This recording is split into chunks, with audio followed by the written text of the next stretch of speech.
আসসালামু আলাইকুম ওয়া রাহমাতুল্লাহি ওয়া বারাকাতুহু।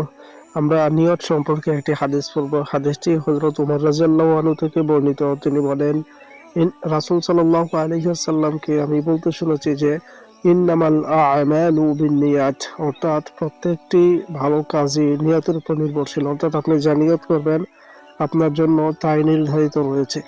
এখানে বলা হয়েছে যে আমি রাসূল সাল্লাল্লাহু আলাইহি সাল্লামকে বলতে শুনেছি যাবতীয় কার্য নিয়ত বা সংকল্পের উপর নির্ভরশীল। অর্থাৎ আপনি যে কাজগুলো করবেন তা একটি দৃঢ় নিয়তের উপরে নির্ভর করে ওইটার বাস্তবতা। অর্থাৎ আপনি যতটুকু পরিমাণ এই কাজটিকে আপনি দৃঢ়তার সাথে গ্রহণ করবেন ততটুকু আপনি সফল হবেন।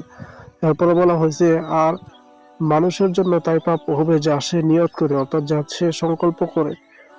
অতএব যে ব্যক্তির হিজরত দেশ ত্যাগ আল্লাহর উদ্দেশ্যে এবং তার রাসূলের জন্য হবে, তার হিজরত আল্লাহ এবং তার রাসূলের জন্যই গণ্য হবে।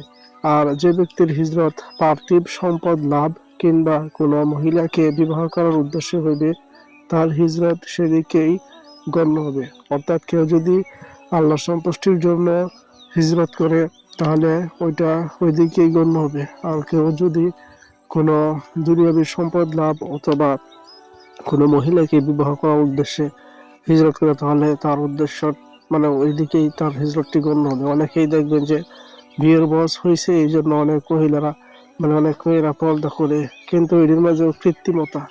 ইসলাম যেভাবে বলছে এভাবে করো না। সুতরাং এটাও কিন্তু এক ধরনের হিজরত, সে পর্দা করতেছে, বেপর্দা থেকে পর্দা থেকে ফিরে আসছে, কিন্তু উদ্দেশ্য হচ্ছে তার চাকচিক্য অথবা লৌকিকতা অথবা বিবাহ। সুতরাং এগুলো কিন্তু গণ্য হবে না। আপনাকে খাস নিয়তে এসব কাজ করতে হবে, সবকিছু ছাড়তে হবে আল্লাহ সন্তুষ্টির জন্য এবং তার রাসূলের দেখানো পথে। সুতরাং আমরা যে হাদিসটি বললাম এটার উদ্দেশ্য বা এটার মূল শিক্ষা হচ্ছে এটা যে প্রত্যেকটি ভালো কাজ নিয়তের উপর নির্ভরশীল। আপনাকে আল্লাহর উদ্দেশ্যে নিয়ত করতে হবে।